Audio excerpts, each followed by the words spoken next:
যারা জনগণ থেকে বিচ্ছিন্ন, যারা কোনো সিট পাবে না, তারা আনুপাতিক হারে ৫-১০% সিট পাইলে ১৫-২০টা সিট সংসদে পাবে। এই কারণে তারা এই ষড়যন্ত্র করে নির্বাচনকে বাধাগ্রস্ত করতে চায়। আর আমরা মুক্ত হয়েছি ২৪-এর জুলাই বিপ্লবের মাধ্যমে। হুমকি দামকি দিয়ে নির্বাচনকে কেউ বাধাগ্রস্ত করতে পারবে না। শহীদ রাষ্ট্রপতি জিয়াউর রহমানকে যখন সিপাহীরা কাঁধে করে তার বন্দি দশা থেকে দেশের দায়িত্বভার তুলে দেন, তারপরই আস্তে আস্তে পুরো দেশটাকে ঐক্যবদ্ধ করে বাংলাদেশটাকে উন্নত করার লক্ষ্যে একটা দেশের শাসনভার গ্রহণ করেন এবং ১৯৭৮ সনের ১ সেপ্টেম্বর এসে দেশের তৎকালীন রাজনৈতিক প্রয়োজনীয়তায় এবং সামাজিক বিকাশ ঘটানোর লক্ষ্যে মানুষকে ঐক্যবদ্ধ করে একটা বাংলাদেশ, স্বাধীন সার্বভৌম বাংলাদেশ এবং জনগণের ঘরদুয়ারে উন্নতি পৌঁছায় দেওয়ার লক্ষ্যে উনি এই দলটি গঠন করেন এবং দেশে বহুদলীয় গণতন্ত্র প্রবর্তন করেন। আমরা গত ১৭টি বছর ফ্যাসিস্ট সরকারের আমলে আমরা ঘরে বসেও কোনোদিন আমাদের এই প্রতিষ্ঠা বার্ষিকী পালন করতে পারিনি। আমাদের নেতা, বহুদলীয় গণতন্ত্রের প্রবক্তা শহীদ রাষ্ট্রপতি জিয়াউর রহমানকে আমরা স্মরণও করতে পারিনি। এমন একটা বন্দি দশা থেকে আজকে আমরা মুক্ত। আর আমরা মুক্ত হয়েছি ২৪-এর জুলাই বিপ্লবের মাধ্যমে। কাজে সেই বিপ্লবে যারা শহীদ হয়েছেন ছাত্র জনতা, ছাত্র দলেরও ৪ শতাধিক ছেলে শহীদ হয়েছে।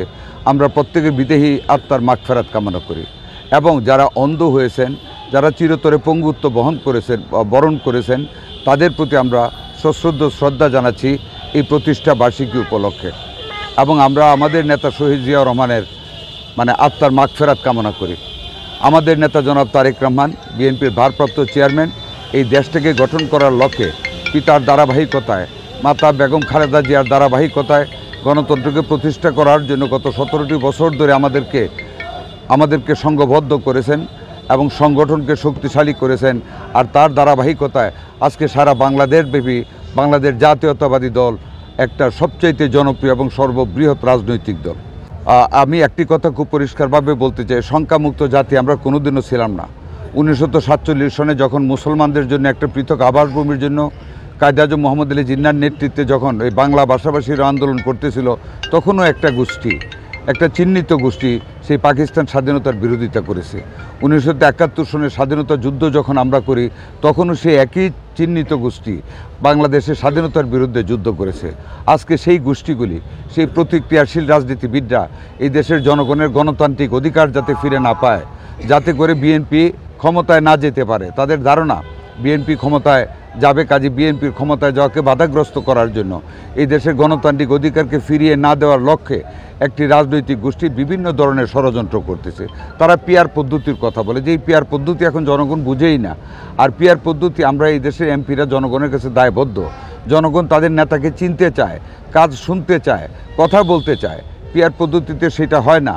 আরেকটা জিনিস পিআর পদ্ধতিতে যেটা আনুপাতিক হারের, যে ভোট দিবে একটা মার্কায়, কে এমপি হবে সেটাও মানুষ জানে না। আর কোনোদিন স্থিতিশীল গভর্নমেন্ট হয় না পিআর পদ্ধতিতে। এগুলি একটা ষড়যন্ত্র। যারা জনগণ থেকে বিচ্ছিন্ন, যারা কোনো সিট পাবে না, তারা আনুপাতিক হারে ৫-১০% সিট পাইলে ১৫-২০টা সিট সংসদে পাবে। এই কারণে তারা এই ষড়যন্ত্র করে নির্বাচনকে বাধাগ্রস্ত করতে চায়। তবে আমরা আমাদের নেতা জনাব তারেক রহমানের নেতৃত্বে আমরা অত্যন্ত শান্তিপ্রিয়ভাবে সামনের দিকে এগুচ্ছি। আমরা কোনো ষড়যন্ত্রে পা দিচ্ছি না, দিবও না। নির্বাচন হতে হবে, নির্বাচন হবে। গণতন্ত্রের কোনো বিকল্প নাই। সরকার বদ্ধপরিকর, আমরা জনগণ বদ্ধপরিকর। বাংলাদেশের ১৮ কোটি মানুষ তাদের প্রতিনিধিকে নির্বাচিত করতে চায় আগামী ফেব্রুয়ারিতে। ইনশাল্লাহ ফেব্রুয়ারি মাসেই নির্বাচন হবে। আমরা একটা বিশাল বড় রাজনৈতিক দল, কাজে এখানে হুমকি দামকি দিয়ে নির্বাচনকে কেউ বাধাগ্রস্ত করতে পারবে না। ইনশাল্লাহ অবশ্যই নির্বাচন হবে।